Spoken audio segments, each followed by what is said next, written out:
The Pittsburgh Steelers struggled in a 34-9 loss in their preseason finale against the Carolina Panthers, but as everyone knows, it's the preseason. We don't care too much about the score. Winning is just a formality at this point. The bottom line are what lessons were able to be taken from that experience. I'm Chris Carter here on the Locked On Steelers podcast. We're going to break that down right here for you on this bonus episode as you're heading into your weekend. Let's get into it.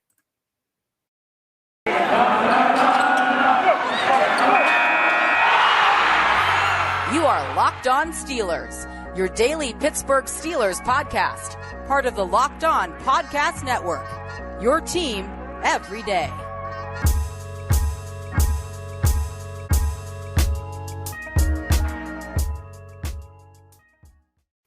Welcome to the Locked On Steelers podcast. I'm your host, Chris Carter, bringing you your daily dose of all things on the Pittsburgh Steelers. As always, you can find this show on YouTube, Apple, Spotify, Google Podcasts, and Odyssey, or anywhere podcasts are hosted. Subscribe to our YouTube channel. That really helps us out. Also, rate us 5 stars with a positive comment on Apple, and you get a special shout out at the end of the show. So, as you all know, this is a bonus episode. I normally don't do Saturday episodes, but this is the last preseason game, so why not? I was up late at Channel 11 WPXI doing skylights with Jenna Harner going over all the high school football action in week 0 of Western PA. So that was a lot of fun, but I still got some energy for y'all. So I wanted to give you just my quick thoughts after the game. We'll get more full thoughts for Monday's episode. So as you know, Steelers lost 34-9, was by far the worst performance they've had. Mike Tomlin really not pleased, called their performance junior varsity at halftime and continued that using that kind of phrasing even after the game, talking about Dwayne Haskins as well. This was Dwayne Haskins' chance to shine. This was kind of why all throughout preseason I was like, okay, he looks good here, but let's put context to this. You know, a lot of people looking at Mason Rudolph never throwing a touchdown in preseason as a thing. Dwayne Haskins had thrown a touchdown, had led some touchdown drives, but this was also why each of those times I was kind of like, I'm not putting too much stock into this. You know, there's obvious talents there that Dwayne Haskins has that you want to talk about, but you look at this night and you can't ignore the results of it. Now, the final results of the night don't look too bad on paper when you look at 9 for 16 for 108 yards, a touchdown and interception. You're like, okay, that's not bad. But let's put some context into this. This was his chance to run with the first team, which was really the second team. I mean, they had Chase Claypool out there. They had James Washington out there. But, the offensive line was missing Zach Banner, Trey Turner, Najee Harris didn't play. There was a lot of pieces that weren't there for this offense. And they were going up against the first stringers of the Carolina Panthers. So, put context to that, but also this was where they were hoping to see some progress from Dwayne Haskins. He had been able to perform well against the second and third teams that he had faced earlier in the preseason. They wanted to see how he'd fare against them, even if he wasn't, immaculate or anything, just simply get the job done of keeping the ball in hands. And he had his first turnover of the preseason. Before his last big drive of the game, he was 2 of 9 for 38 yards, 0 touchdowns, and an interception. That was really bad. I know at halftime his passer rating was 2.8. That was a rough time. Now, Josh Dobbs did have turf toe, according to Jerry Dulac. That's why he kind of came out of the game. That gave Dwayne Haskins a couple more drives at the end. On his last drive, he was 5 of 5 for 70 yards and a touchdown. So he rebounded, but again, against the third stringers of the Carolina Panthers, not exactly the showing that you wanted. It's like, okay, well, that's not when you wanted to see it. The biggest thing is this, though, and Mike Tomlin said it wasn't the performance that they expected of him, nor what Dwayne expected of himself. But to me, Mike Tomlin has made sure to see that Dwayne gets a chance. And you could tell he really believes this guy has the talent. And one thing I will say, too, the physical attributes are there. He had a couple plays where he escaped the pocket and extended plays that I thought were pretty impressive. There were also some tough drops. Ray McLeod had a couple drops on the night. We'll get to that in just a minute. But all in all, Dwayne Haskins, this is a lesson that he should learn and kind of take it back and say, okay, these are the things I need to work on this offseason. I still think he's made the roster. I still think that he's absolutely going to be there, but it's obvious he's number 3. And Mason Rudolph, and again, that's no slight to him. It's like Mason Rudolph, he's been with the team. This is what we expected from the jump. I know there were a lot of people who were excited that could happen.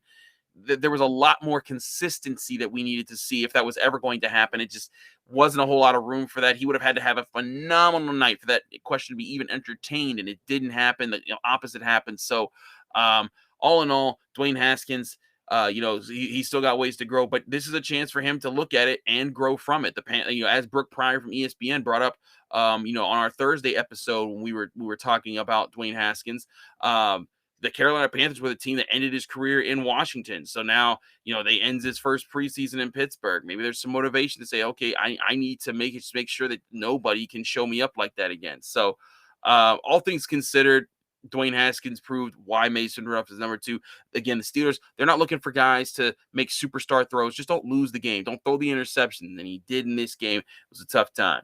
I also think it's crucial to point out, with the backup situation, the Steelers backups that they're facing, the difference in production. In this game, they were 2 of 11 on third downs. And you're like, well, what is, Chris, where you're pulling third down stats out of nowhere? Well, I'm not, because during the other 3 preseason games when we saw Ben Roethlisberger, and we even saw Dwayne Haskins and Mason Rudolph, but usually they were going up against another team's second and third teams, comparable, there's a better comparison among those talents.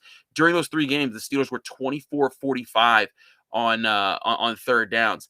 That is that means they went from 53% in all these other games to 22% in this game. That shows, the lack of continuity that Mike Tomlin was looking to see on offense. And that's where I think the biggest problems came for Dwayne Haskins, not being able to extend drives, not being able to keep things alive. I know there were a couple drops, but you still got to be able to overcome that. Ray-Ray McCloud, key member of those drops. He dropped one. It was a really good third down ball where Dwayne Haskins bought some time and hit him in the hands, didn't bring it in.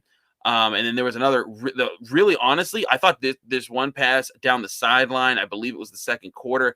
I thought that was Dwayne Haskins' best ball of the night. I mean, it was tight coverage down the sideline, right into the breadbasket for Ray McCloud. And he got one foot in, but he didn't get the other foot in, so it didn't count as a catch. But that was one of those throws that I was like, okay, if Dwayne Haskins can make more of those throws, you got something to work with here. But McCloud, 4 catches on 9 targets, 61 yards, did have that touchdown at the end. It didn't wow anybody. It wasn't, that wasn't the plan. But I will say this, he may have won a job by default, because the guy that was pushing him on special teams for that's returner spot was Matthew Sexton. He had some really good nights in the preseason. We'd seen him, and he boasts like 4.3 speed. The guy is ridiculously fast. So, coming into this game, I was like, man, if Sexton has another like blow him up game, Ray McCloud may be in trouble. Well, Matthew Sexton did have a blow it up game. The problem is he blew up his own game. He muffed 2 punts and lost one. That was a fumble. So tough night for him. But again, it just shows, and I tweeted this out during the game, it just shows you how hard it is to make the NFL. This guy ran a sub 4.4. If you are running a 4.45, you are fast. If you're running anything below a 4.5, you're a fast individual.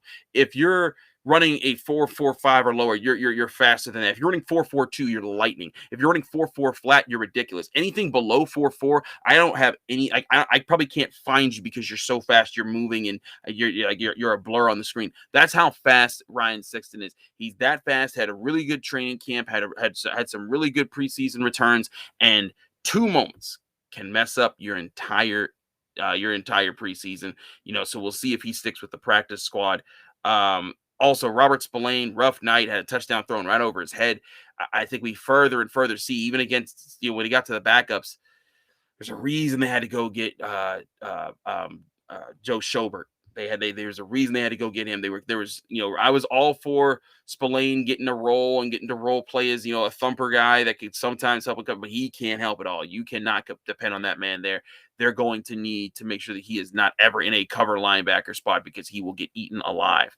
Other things I saw that weren't as promising. Buddy Johnson didn't seem like he was processing things as quickly as I'd seen him earlier in camp. And this is part of what happens as a rookie. Sometimes you come in, you're really strong in your first few weeks, and you're really confident what you see. But when a lot of different things start getting thrown at you, and new scheme here, and new audible here, new added part of the playbook here, new challenge here, new thing that the coaches are putting on you, not that Buddy Johnson had the green dot, but like when you get responsibilities that involve leadership, then it starts to put more pressure on you. And then you might start saying this, stacking these problems up. They get higher and higher and higher. And then eventually, you start to make more mistakes because you're stressed out, you're worrying about all these other things, and you're still getting your feet under you. So this is why, again, why you pump the brakes when trying to jump all over rookies and declare things, especially guys that are like mid to later round picks like Buddy Johnson. So all those things I said did sound pretty negative. I'm sorry, Steelers fans. We've been having a fun preseason. We've seen how the Steelers are performing. They've done a stellar job. I'll give you some positive thoughts in this second segment, because there were some positive things to glean from the night, and one of them was pretty obvious. I'll talk to you about that right after this.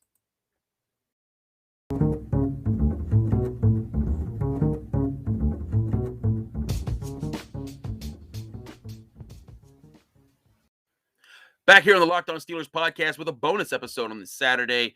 Basically the Saturday-Sunday episode. We normally don't do that, but preseason game on Friday. I wouldn't be able to talk about it until Monday, and it's the last preseason game. Why not? We've done it for the other three, so figured we could do this now.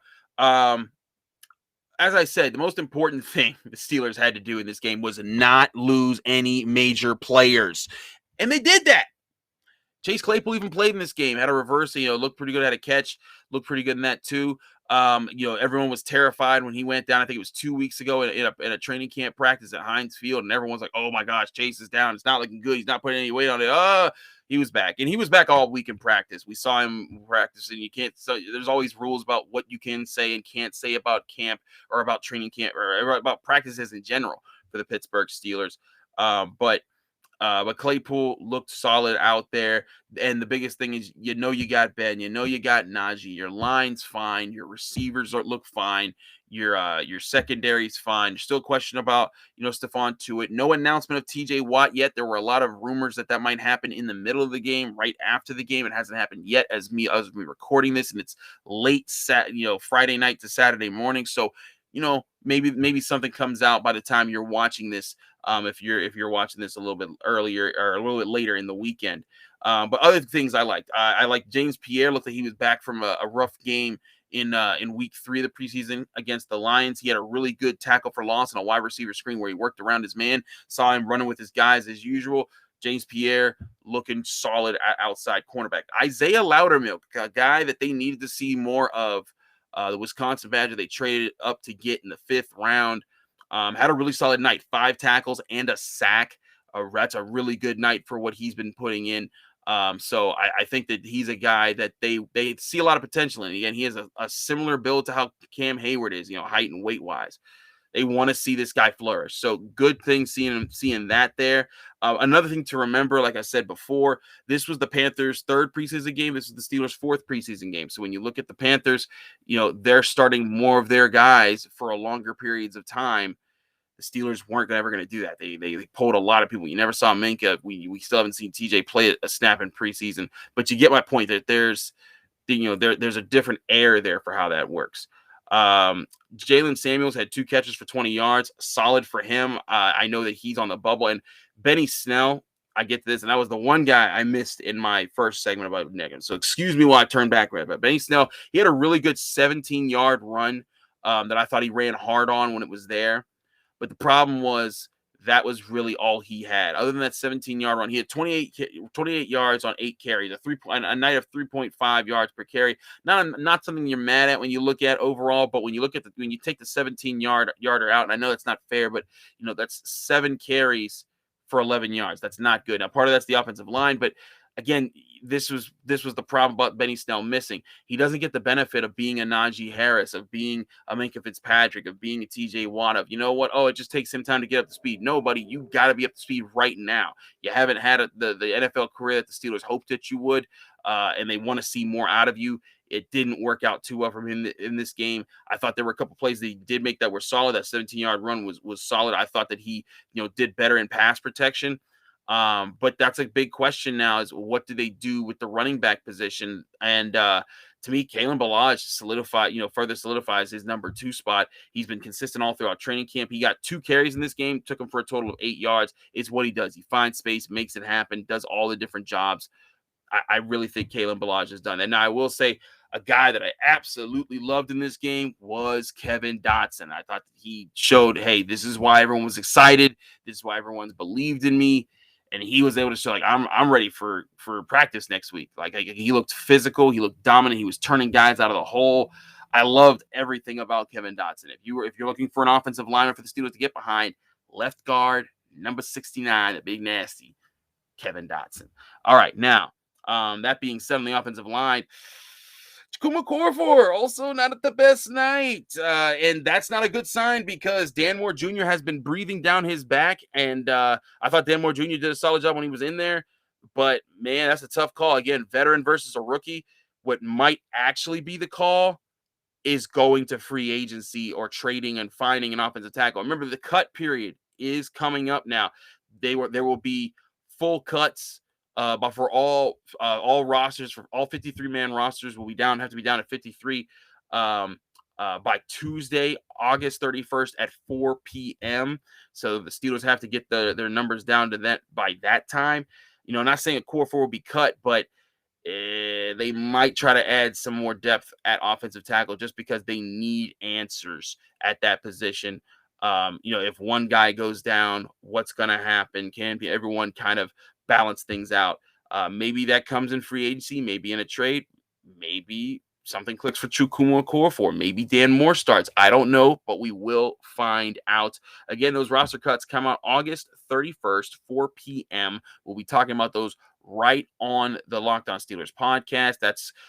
That'll be just in time for our Wednesday podcast with Dean and Josh. It'll be an exciting time then. I thank you so much for listening to this bonus episode of the Locked On Steelers podcast. I'm your host, Chris Carter. Follow me on Twitter and Instagram at Carter Critiques. You can check out this show anywhere, but especially on YouTube, Apple, Spotify, Google Podcasts, and Odyssey. Be sure to subscribe on all those channels.